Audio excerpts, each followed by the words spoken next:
The opinions expressed by the host and guest on this program are solely their own and do not represent the views or opinions of Blind United. We strive to provide diverse perspectives and discussions on our platform, but the opinions expressed should be understood as personal viewpoints and not reflective of Blind United as an organization.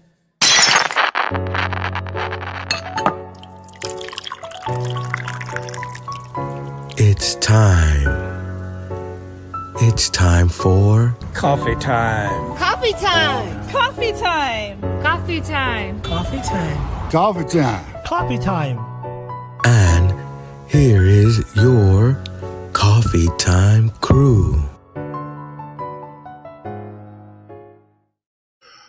Well, good Thursday morning, everyone, and welcome back to Coffee Time with Blind United. So today in the crew, of course, Ed, myself, and Carol. Good morning, Carol. Good morning, everyone. And we got Pedro. Good morning, guys. Happy Thursday. So maybe we have some more people pop in a little bit, or maybe we won't. We'll see what happens as we move forward. So anyway, today on our interest groups, we have one interest group, and that is going to be Let's Talk Spanish with Mr. Jesus Bautista. And that's going to be at 5:30 p.m. Pacific time. So come on in, check it out, and maybe you can pick up a little conversational Spanish. He does a really, really good job of that. It's not doing a formal Spanish class kind of thing. It's more, just learning, conversational Spanish. So everybody that attends the group, they seem to really enjoy it, and he enjoys doing it. He's actually a former educator, so he's retired now, so he's volunteering his time to come out and help us out and learn some Spanish. So again, come check that out this evening at 5:30 p.m. Pacific time. So anyway, it's raining out here. It's wet where I'm at, so hopefully, I don't know, you drying out, Carol, or you're still wet on your end? We're misting. We're down. Let's see. The temperature is 33 degrees here, but it feels like it's 21. So we still got a little rain in the forecast. They're, of course, advising everyone that's out there driving to do it slow because a lot of rain that came yesterday froze up. So, we can't drive in ice around here. Well, everybody out here is worried about the, with the recent fires and all that kind of stuff. We're worried. They're really worried about, mudslides and stuff like that. I know everybody in the burned areas right now is under, a evacuation kind of watch. It's not a mandatory thing, but, some folks are voluntarily leaving. They got a lot of K-rails set up. They got a lot of sandbags set up, trying to divert, the debris coming down off of the mountains so that they don't do any more damage than they've already done. So anyway, how's it doing out there in Whittier, my brother? Over here is it was raining in the mid early hours around 6 a.m. It slowed down. It slowed down around 7, 8. But it's pretty windy, honestly. I know they were talking about in Orange County, they're laying down tarps and some of these hills to let the water run down the tarps, to ease up on mudslides and things like that. I know there were flood warnings also issued around the area. Right. So if you're driving, be careful, drive extra slow. They said today was going to be the heaviest day of the rainstorm. But I don't know what time it will start. I have to really look at the forecast app. Well, I know the evacuation warning started at 7 a.m. and they said it might, progress into a mandatory thing, right?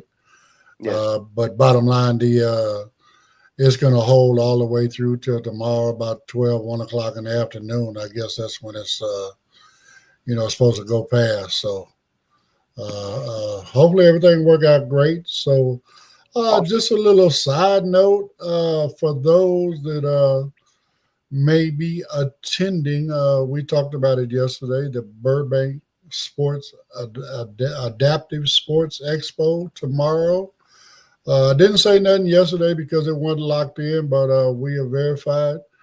Blind United will be there. Blind United will have a booth table set up. So if you happen to attend the Burbank Sports Expo on Saturday, hey, stop by the table. You might catch Pedro, Monica, of course, Cheryl and Trina. They'll be there. So stop by, say hello, and, maybe they have a little couple trinkets for y'all to pick up and carry with you as you move on your day. So, I will be there. You want to meet me? One of the Coffee Time crew. I'll be there. With one of our founders.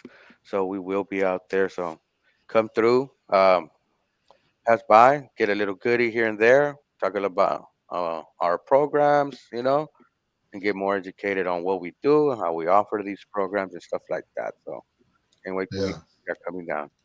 We're trying to get our outreach into full swing starting in 2025. So this is just the first event of the year that we'll actually have a booth/table set up. So there'll be more as we move through the year. So just keep an eye out for that. And of course, we will always keep you posted. So anyway, we got some interesting articles today.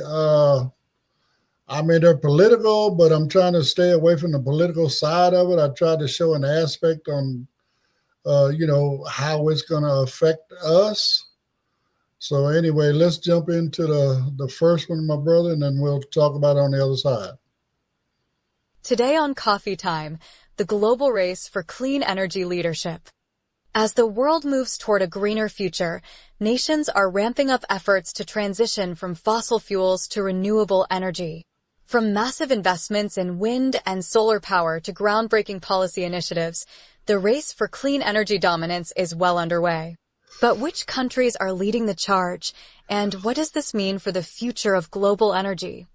Let's take a closer look at some of the key players driving the clean energy revolution. China, the undisputed leader in renewable capacity. China continues to dominate the global clean energy sector, achieving remarkable milestones ahead of schedule. Record-breaking installations. In 2024, China installed 357 gigawatts of wind and solar power, surpassing its 2030 target of 1,200 gigawatts 6 years early. Manufacturing powerhouse, China leads the world in producing clean energy equipment, driving down costs for solar and wind technology worldwide. China's aggressive push toward renewables has set a high bar, but other global leaders are making strides of their own. European Union, a policy-driven transition. The European Union is leveraging strong climate policies to accelerate its clean energy shift. Renewable energy milestone. In 2024, the EU sourced 47% of its electricity from renewable energy, marking a record high. The European Green Deal. Aiming for climate neutrality by 2050, this initiative is fast-tracking renewable adoption while reducing reliance on fossil fuels. With ambitious goals in place, the EU remains one of the strongest advocates for a sustainable energy future. United States, a fast-growing renewable sector amid policy uncertainty. The United States has seen rapid growth in clean energy, but political shifts pose potential challenges. Surging renewable additions. The U.S. added 48.2 gigawatts of solar, wind, and battery storage in 2024, marking a 47% increase from the previous year. Policy changes ahead. Federal support for clean energy remains uncertain as recent administrative shifts could impact future investments and incentives. Despite political uncertainty, the U.S. remains a major player in renewable energy expansion. Australia, investment in large-scale projects. Australia is making bold moves to increase its renewable energy capacity. Historic investments. In 2024, Australia committed $9 billion to large-scale wind and solar projects, the highest investment level in 6 years. Near-record renewable generation. Renewable energy provided 46% of Australia's total electricity supply in 2024, signaling steady progress. With strong financial backing, Australia continues to position itself as a renewable energy leader. The global perspective, collaboration, and cost reductions.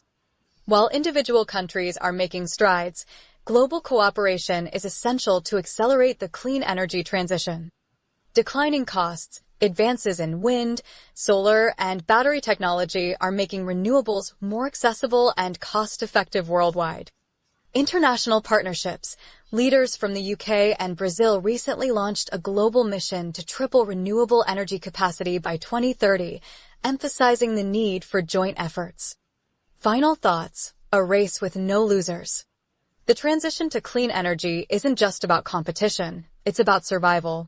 While China leads in sheer capacity, the EU's policy-driven approach, the US's rapid expansion, and Australia's investment surge are all contributing to a cleaner, more sustainable future. But the question remains, which country do you think is making the most significant impact on renewable energy? What policies or innovations do you believe will shape the next decade of clean energy? Let's discuss. Now, back to the Coffee Time crew for their insights. Well, before we get started, Katie up in Oregon says she's got snow, ice, and rain, and Oh wow. she's getting ready to go out. So, Katie, be careful out there. And then God First says good morning to everyone. So, Good thank morning. you, folks. Good morning to both of you ladies. Uh, I mean, come on, folks. I mean, let's go here. Whether you want to, whether you agree, disagree, not whatever, it's your choice, your opinion, whatever, right? But I'm gonna say, global warming is real. Okay, I Climate mean, change. climate change, global warming. I mean, it's several different names to go with it, right? But Right. all I can tell you is, in my 67 years on the planet, every year it gets colder in the winter and hotter in the summer. And as a result of those hot summers, now we, especially here in California, we have all of this dry shrubbery. We're not getting the rain that we normally get, so therefore they're not, they're drying out, and it just turns into kindling. I mean, it takes anything from somebody driving by and flicking a cigarette out of their car to, you know, I hate to go here, but our utility companies not properly maintaining their stuff, and a power line fall and sparks, whatever. Or some, dummy decides, oh, I like watching fire, and they end up starting a fire, right? At the wrong time, and it takes over. So, but because Yeah. of climate change, the climate is changing. I mean, look at what's happening in the Northeast. I mean, it's so cold, and I mean, they're getting colder and colder every winter. You know what I'm saying? I mean, look at what happened there a couple of years back when the whole Northeast froze, and the subways and stuff in New York got shut down, all of that kind of stuff, right? That's Right. not normal. I mean, we're getting a lot more hurricanes every year. So, anyway, I said all that to say clean energy is necessary. We have got to stop burning fossil fuels. We were on track. Right now, we're what? Number three, according to this article, right? Right. But bottom line, we could fall even further back, with, policy changes with our new administration. Uh, why would we want, China to be the number one clean energy, producer on the planet? I mean, it's great for their country, right? But how's that really helping us, other than we got to buy their product, right? Right. Yeah, yeah. When we were on track, right, with the previous administration to producing our own stuff, That's to right. where we did not have to buy it from somebody else. So Hmm. uh, Mm-hmm. Mm-hmm. that's my opinion. Also,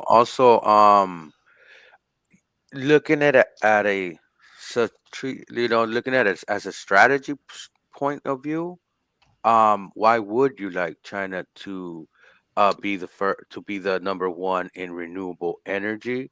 Also, the way things are going, you want to retain these titles because they actually put your place on the world. China is having a strategy. They want to become the number one superpower in the world. If we don't strategize and come with a plan, and we keep flip flopping here and there in different positions, stepping one foot in, stepping one foot out, and we're not going to accomplish. We're going to fall behind.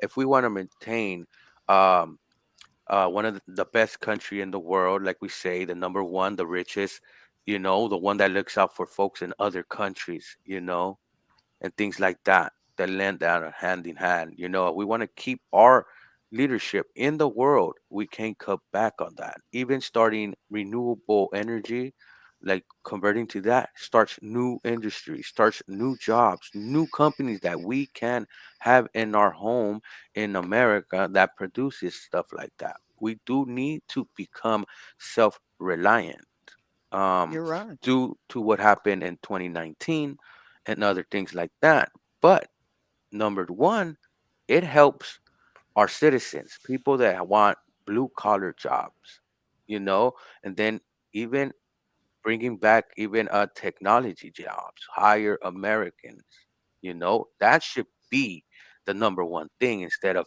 let me bring outside help, let me bring, although it can help, but it's been proven that those folks get treated um, real bad when it comes to these type of jobs and the way they jingle these jobs over their head. But why not be about America and hire American, bring back American works? And Biden was doing that. He brought 800 million jobs, back. Yeah. Yeah, he And a lot created of it. times, Go ahead, oh, I'm Kel. sorry. And I Thousand. was just Yeah, saying, and a lot of good. times what ends up happening is, we're fearful when it gets too hot, or like right now, it's cold. They do rolling blackouts. So you can't stay cool in the summer. You can't stay warm in the winter because they just don't have enough energy with the grids to just keep us Hmm. comfortable. Well, in the middle and lower class areas. Now, I'm sure in the wealthy areas, their lights are going to stay on 24/7, and they're going to be cool throughout the summer, or they're going to have heat throughout a day like this when it's extremely cold. But, China being number one, and then you've got Australia that's investing all this money. I mean, we're supposed to be, like you say, number one, and I don't understand why we are not. Right, right. So, right quick, Meme Daily says Grand Rising and Good Morning, Carol. So, uh, Oh, okay. Good morning. uh, but I mean, again, when we bring that manufacturing of, this clean energy and we produce it right here in America, that's what makes America great. Right. Okay. I mean, Right. having that technology here, producing that technology here, hiring our people to perform that. I mean, there's a lot of jobs in that, I mean, not only in the manufacturing, of the panels and the windmills and stuff like that, but it's also the installation, the maintenance, you know what I'm saying? Right. Hmm. All that stuff is, thousands, hundreds of thousands of jobs nationwide, That's right? right. That's They, right. that's putting American back to work. You know what I'm saying? So, I mean, hey, we got to look at that kind of stuff. We got to pay attention to that kind of stuff. So, again, I'm not trying to be super political about this today. I'm just trying to show how these things are affecting us as everyday American citizens. So, on that note, what time we got, my brother? Is We it that cut time? into a break. You're on time. All right. If you'd like to know more about Blind United, you can visit our website at blindunited.org. You can email us at info@blindunited.org. You can call us at 909-846-8825. You can follow us on Instagram at Blind United Interest Groups. You can follow us on X at Blind United 22. You can watch our YouTube channel, Blind United. You could join our Facebook group, Blind United Interest Groups, or you can follow our Facebook page, Blind United. Blind United.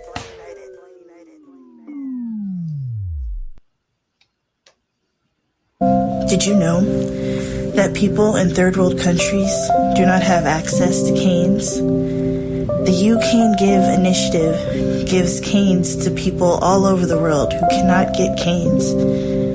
The You Cane Give initiative not only goes to these countries and gives people canes, but they give people canes and a digital recorder that is solar powered, that has instructions on how to use the cane and instructions on how to repair the cane.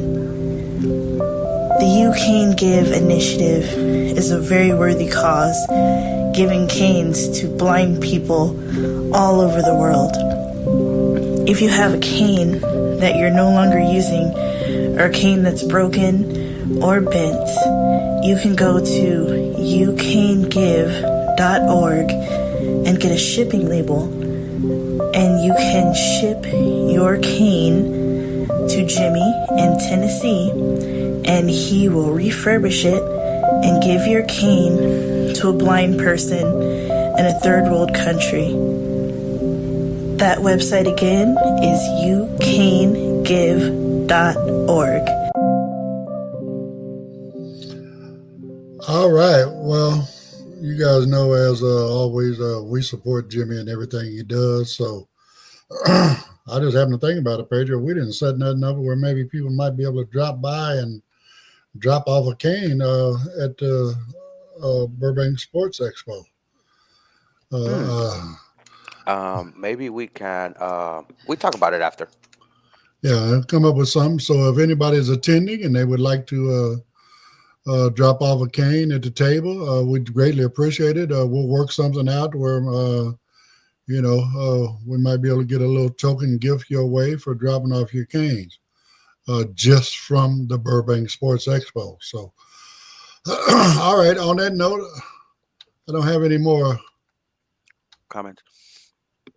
We don't have any more comments at this point. So this next one, I know you guys hear a lot of stuff about tariffs. I'm just focusing on one aspect here. A lot of people, since its conception, right, of craft breweries, these independent beers and so on and so forth like that, right? So, we're talking about a 25% tariff, coming out on steel and aluminum. So watch how this is going to affect folks in that industry. Today on Coffee Time, how U.S. tariffs on aluminum could shake up the craft beer industry. Craft beer lovers may soon see price hikes and packaging changes as the U.S. government's new 25% tariff on steel and aluminum imports takes effect.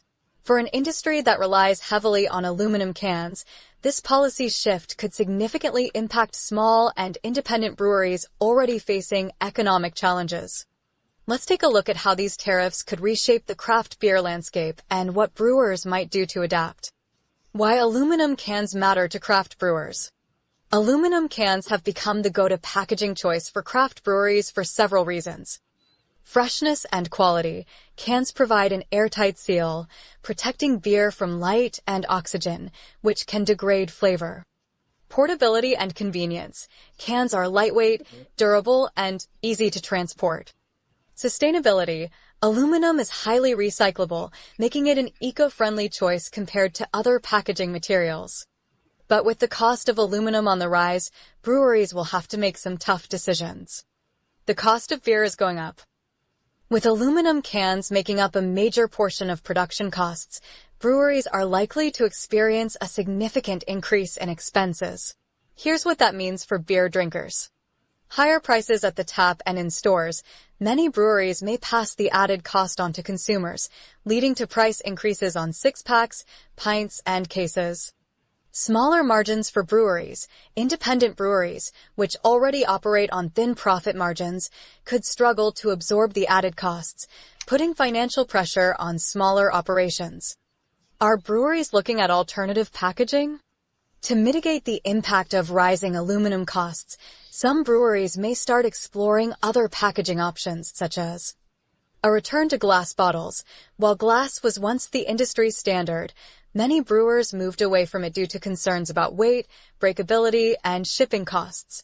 With aluminum becoming more expensive, bottles may make a comeback.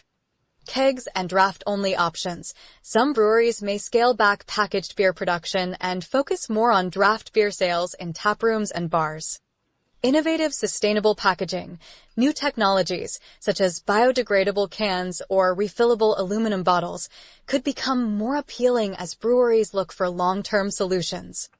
The bigger picture, an industry under pressure. Beyond the aluminum tariffs, craft breweries are already navigating a tough economic climate. Rising costs for ingredients and equipment, hops, malt, and brewing equipment have all increased in price, putting additional strain on brewers. Shifting consumer habits. With inflation affecting consumer spending, some drinkers are cutting back on premium-priced craft beer. Competition from big beer and hard seltzers, large-scale beer corporations, and alternative beverages continue to capture market share, challenging independent craft breweries. What's next for craft beer? The craft beer industry has always been defined by creativity and resilience, but these new tariffs add another layer of uncertainty. Whether through price adjustments, packaging changes, or innovative business strategies, breweries will need to adapt quickly to stay competitive. But what does this mean for you? Would you be willing to pay more for your favorite craft beer if aluminum prices drive up costs? Do you prefer cans, bottles, or draft beer? What should small breweries do to survive in a changing economic landscape? Let's raise a glass and discuss. Now, back to the coffee time crew for their thoughts. Well, I'm not necessarily a beer drinker myself, so but I do understand. All my family, my kids, whatever, they like that, independent craft beer.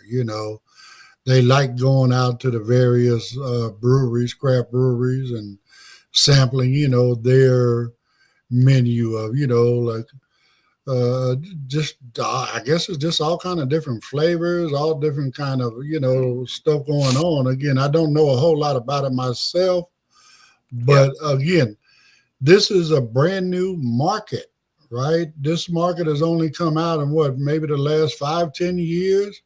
So it hasn't even, got its chance to really, get on steady ground yet. And now here we are hitting them with something that's going to, affect their bottom line. You know what I'm saying? When they're already working with thin margins and stuff. So my Hmm. point being, this stuff is not helping.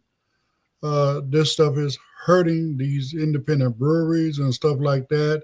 And I don't think it's cool. I mean, like you say, the glass was a standard. A lot of people don't even realize this at this point. If you go to a bar or somewhere like that and you order a beer, 9 times, in a bottle, you're going to get a long neck, right? You get a long neck Yes. bottle. Okay. A lot of people don't realize those bottles are gathered, back up when they get their new shipment. The delivery driver takes those old bottles, and those bottles are washed and recycled. Mm-hmm. So there's a lot that goes into that. You know what I'm saying? But again, those long necks are going to cost you more in a bar than just buying a regular bottle or can at the market or liquor store. So they're Hmm. absorbing the cost of the maintenance of the cleaning and sterilizing and refilling and all of that stuff within the higher cost in the bars. So Hmm. do we want all that? I mean, I don't think No. so.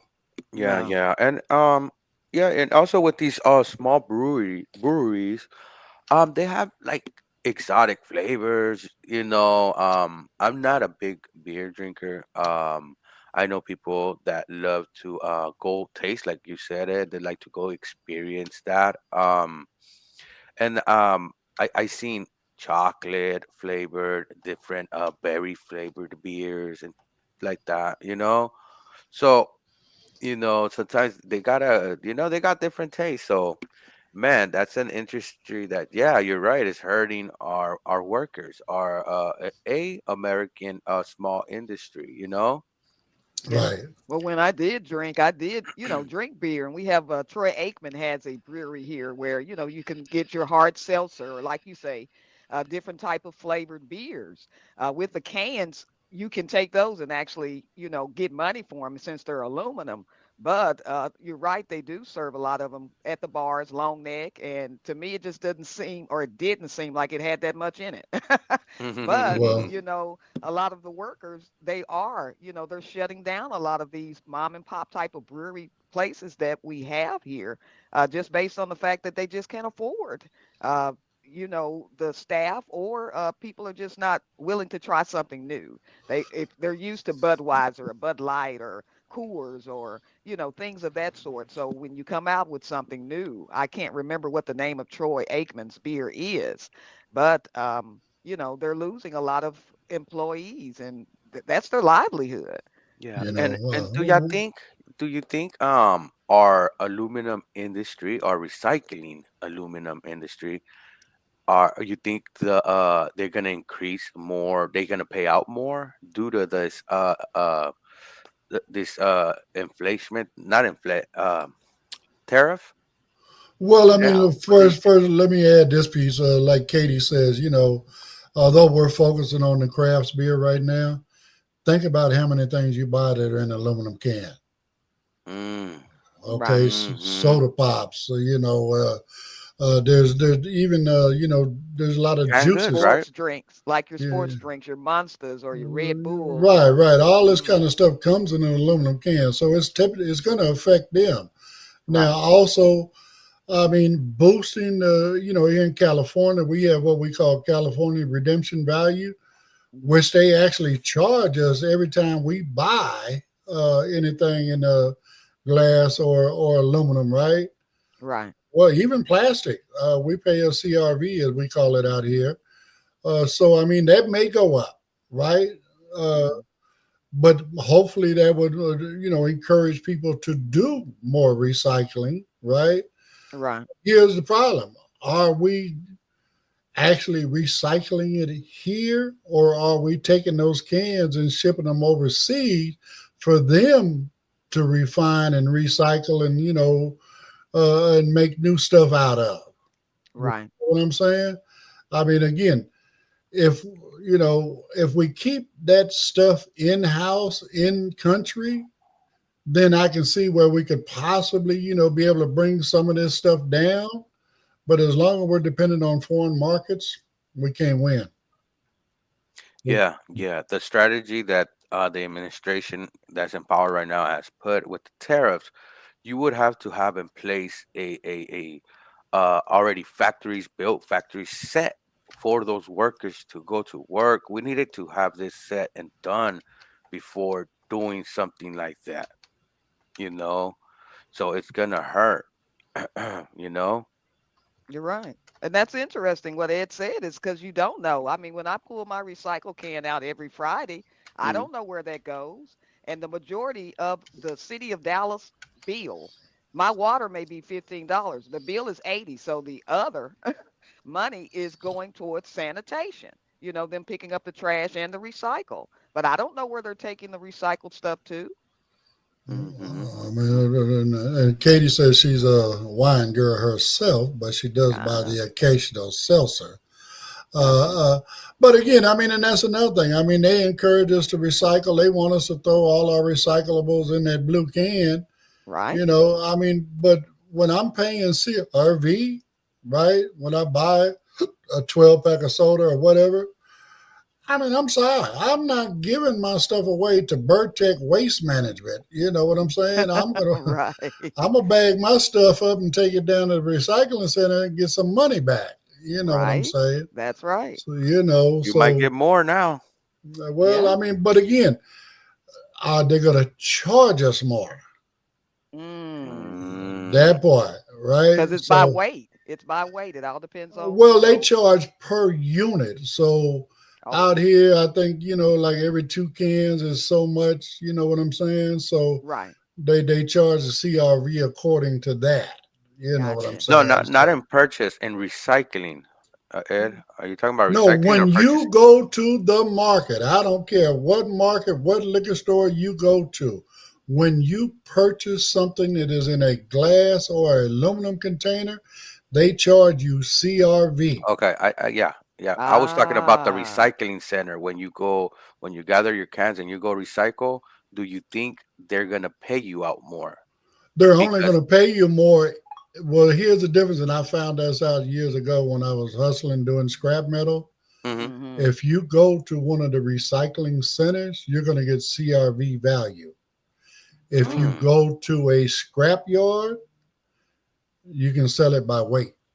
Yeah, mm, that's where I go, the scrap yard. I didn't know it was a difference, Yeah, like you're yeah. saying. So, like we take our cans, or someone might have put something on the side of the road that's scrap, that's metal that you can actually get paid for. They will pay you by the weight. We got people that hit parks and stuff like that in the mhm. evening times and just Oh my go God, through and get all the cans and all. I mean, they did that over here in the cemeteries. There was a story in the news that people were taking that out to go scrap it. It's not to say that some people don't have no respect, but you can see how people go out and this stuff has value. Oh yeah. What they well, say, one man's trash is another person's treasure. I had to go here. Some people are just hoodlums, right? Right. I seen an article in where in Pomona they had a group of guys going around stealing fire hydrants. Oh wow. You know why they want the fire hydrants? Why? They're made out of brass, Oh wow. and brass has high, A higher recycle value. value. Mm-hmm. So I mean, again, but bottom line, again, we need to keep the recycling here. We need to keep the processing of it. You know what I'm saying? Taking these cans, whatever, right? However they do the process of, getting Pepsi or Coke or Fanta or whatever off the can. You know what I'm saying? Right. And then, turning it back into molten aluminum. You know what I'm saying? Whatever that process is, we need to keep that stuff here in the country. We cannot afford to send our stuff over there where we're not being charged, they're not being charged a tariff for getting it, but yet we're going to get charged a tariff for getting it back. Mm. I mean, come on. I mean, you just got to think logically on a lot of this stuff. So, hmm hmm but Yeah. Yeah. That it's gonna affect a lot of things. That tariff. Also, we should be trying to do it in home, right? Because then you refine the process, you improve the process, and then the process can take an evolution and become renewable. And this is what China actually has a foot in. A lot of people, and especially us, we sent out our factories over there and things like that, and they refine strategies. They figure things out. Although they're slightly in a different type of government setup in the way they have their stuff, but they're excelling like with bullet trains and all that stuff. All that takes engineers, takes people to repair that, to keep that in line, people to drive those. So it makes a lot more jobs, and we Yeah. need that here too. We need to um um we need to keep going to the 21st century. I can't stress it enough. We need to move to the 21st century, and that means creating and keeping jobs here, and continuing to progress in those right, industries. right, You're right. right. Well, like Katie also says in the comments, what about canned food? I Mm-hmm. mean, most of those are considered what they call tin cans, Right. Mm-hmm. but tin is made up from steel. Right. It's tin and some other stuff mixed in there. I should say Mm-hmm. steel and some other stuff to make, creates tin. So again, eventually it's going to affect all of that. Right. So again, they just don't work, y'all. They don't work. All right, and on So that note, guys, we're cutting to a quick break. We will be back. Do you need assistance with iOS? Or are you curious what iOS is? Perhaps you're seeking tips and tricks on how to use JAWS on your Windows machine. Or maybe you would like to participate in our popular support group led by Dominic. Or maybe join us for movie nights on Friday, where we watch and discuss the movie of the night. For more information, please email us at info@blindunited.org. Once again, that's info@blindunited.org. You can also follow us on Facebook for real-time updates and community interactions. We look forward to connecting with you. Do you need to talk? Are you struggling with your mental health? Are you struggling with substance abuse issues? Call the Orange County NAMI Warm Line. That number is 877-910-9276. That number again is 877-910-9276. All right. Well, this next one is really a big one, in my opinion. The Consumer Federal Protection Bureau. Okay, this is something that is actually a relatively new federal bureau that started back in 2010. So for those that may remember, in 2008 when we had the big, financial thing crash, the banks went upside down. A lot of people's home mortgages went upside down. All of that stuff is because people out there trying to be slick. So anyway, let's run this one and we'll talk about it on the other side. Today on Coffee Time, the dismantling of the CFPB, what it means for your money. In a move that could have far-reaching consequences for everyday Americans, the current administration has dismantled the Consumer Financial Protection Bureau, CFPB, an agency that has played a critical role in protecting consumers from deceptive financial practices.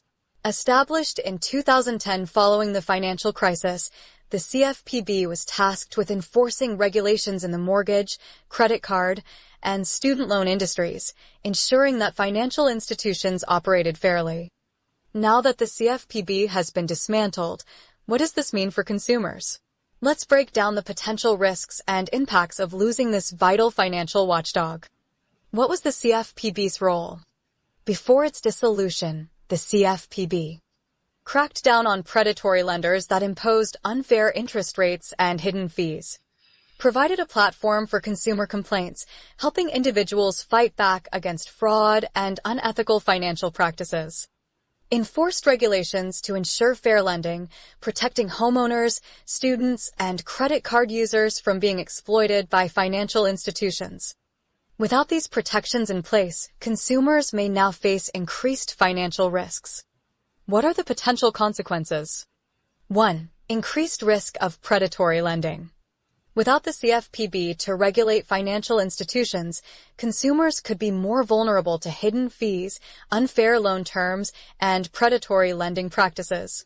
This is especially concerning for those seeking mortgages, personal loans, or student loans, as lenders may now operate with fewer restrictions.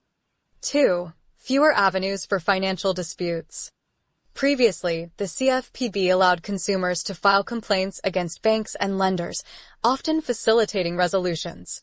Now, with no central regulatory body to oversee these complaints, individuals may struggle to get their concerns addressed, potentially leading to unresolved disputes and financial losses. 3. A surge in financial scams. The CFPB played a key role in identifying and shutting down financial scams that targeted vulnerable populations. Without its oversight, fraudulent financial schemes, such as payday loan traps, fake debt relief programs, and identity theft scams, could become more prevalent. Consumers will need to be extra vigilant to avoid falling victim to financial fraud. 4. The return of risky housing practices. The CFPB helped regulate mortgage lenders, ensuring that homebuyers were protected from predatory lending practices that contributed to the 2008 financial crisis. With fewer restrictions in place, risky lending practices could return, potentially leading to more foreclosures and housing instability. Who stands to benefit from the CFPB's dismantling? While consumer advocates warn of increased financial risks, some in the financial sector argue that fewer regulations will lead to greater industry innovation and growth. Certain banks and lenders claim that excessive oversight stifled business expansion, and with fewer regulations, they believe they will have more freedom to offer new financial products. However, history has shown that when financial institutions operate with minimal oversight, consumers often bear the brunt of unethical practices. How can consumers protect themselves? With the CFPB no longer acting as a financial watchdog, consumers will need to take extra precautions. Read the fine print before signing any loan or credit agreement. Be cautious of deals that seem too good to be true, especially in lending and credit offers. Monitor financial accounts regularly to detect fraud early.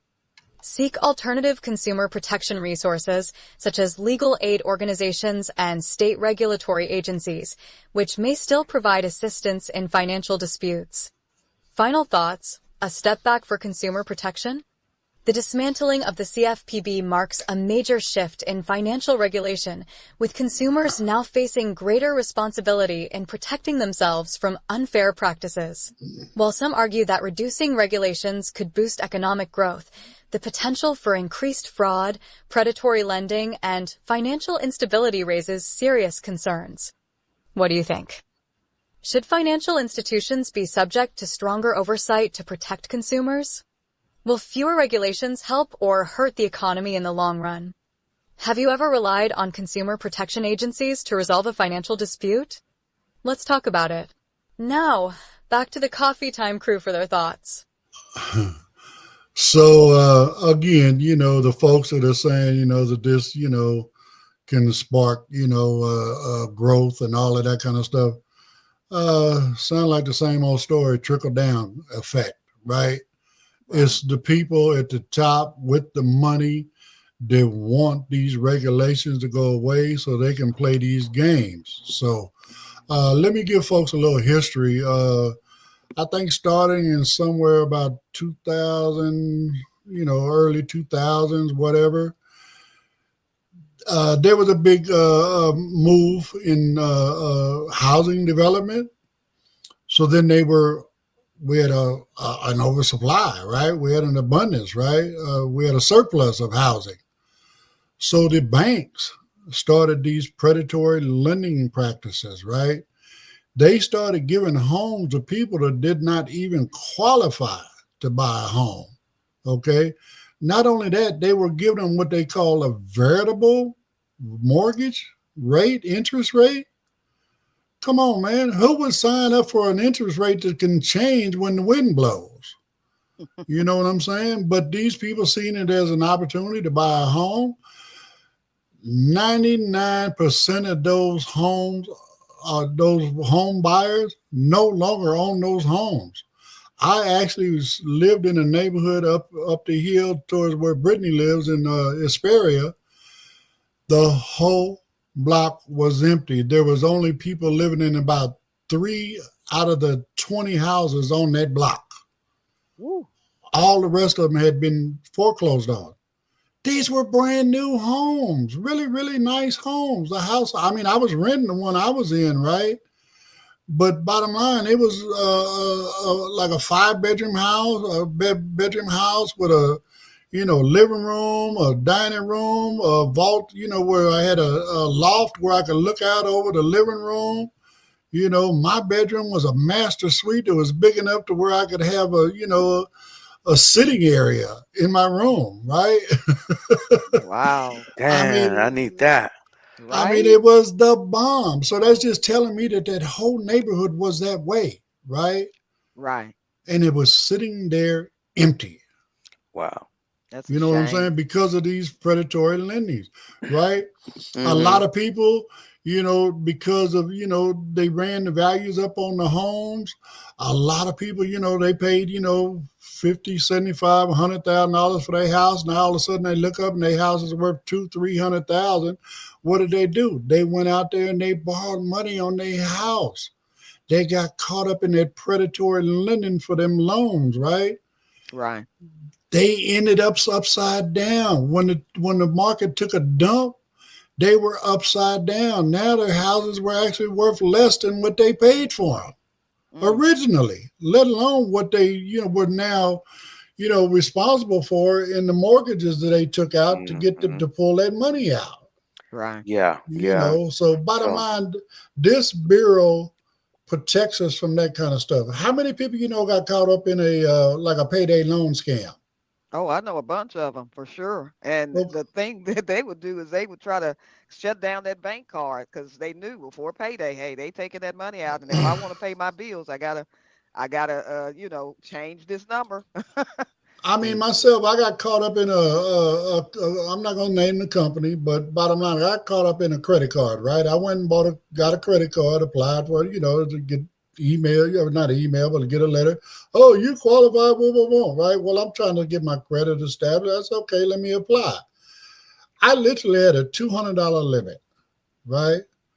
I went out and spent the whole $200 on my wife because, just happened to be her birthday and Mother's Day was the same weekend, right? right, You know what? Let me go ahead and spend this on my wife, right? I'm making $50 a month payments, which is not the minimum payment. It's above the minimum payment. Next thing I know, I done gave these people $600 and they tell me I still owe them 300.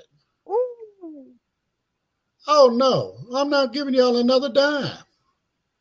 I'm just not doing it. But again, this is just examples of the things they used to get away with before this bureau was put in place. And now corporate America has talked folks into dismantling it, doing away with it.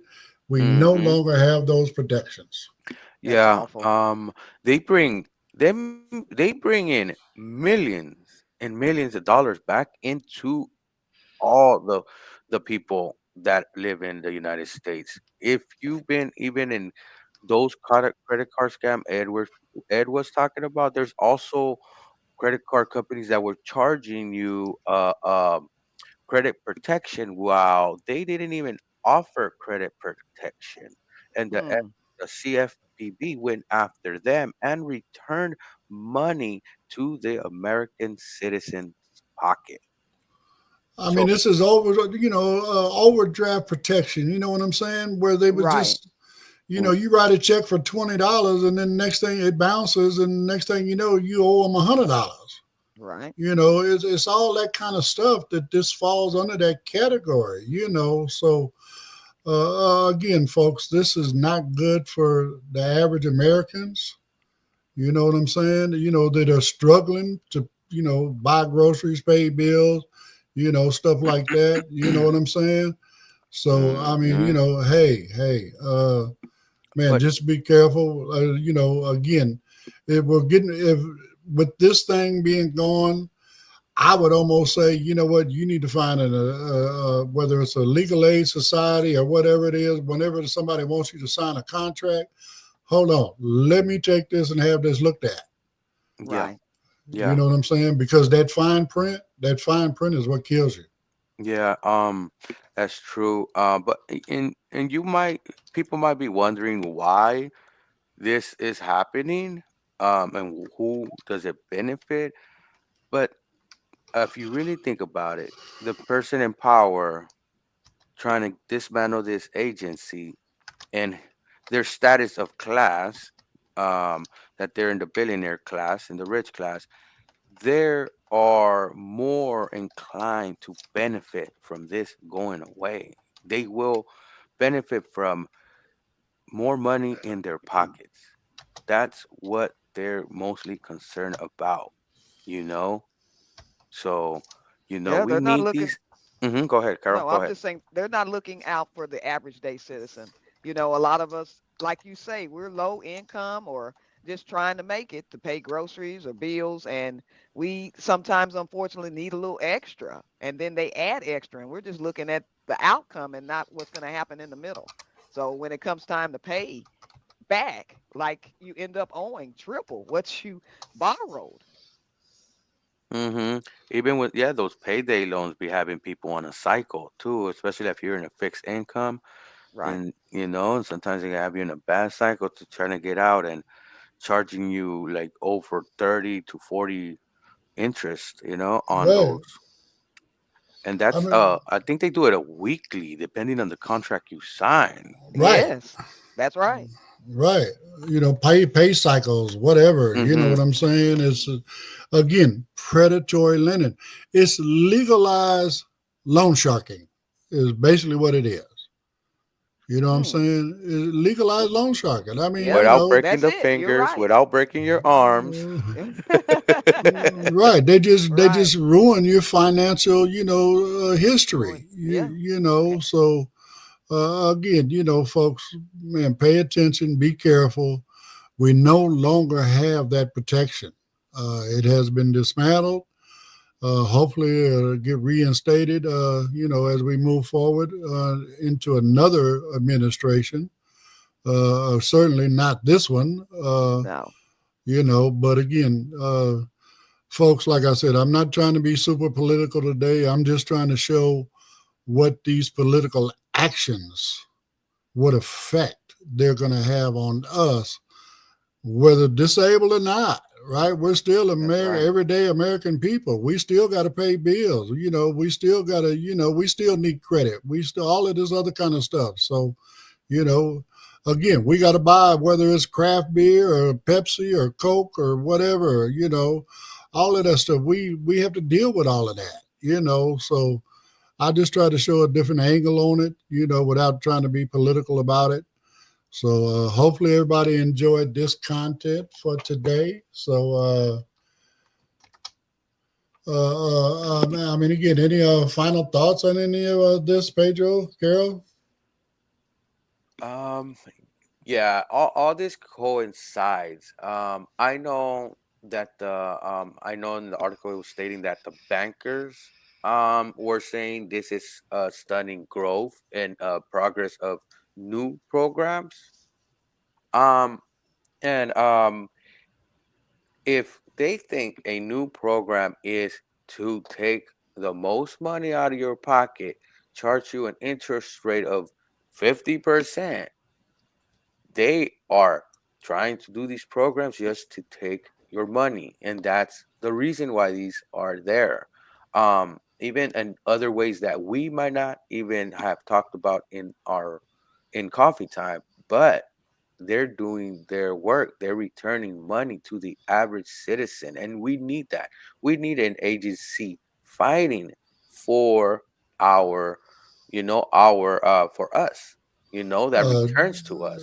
just right quick, Pedro, that number, that this bill has returned over Oh, $400 billion to ooh, consumers in the 15 years or so of its existence. Oh thank you, Ed. wow. Thank you. Yeah, man, I was lowballing in it. Even with the jobs, I think I shot it too high. It was around 800,000 jobs.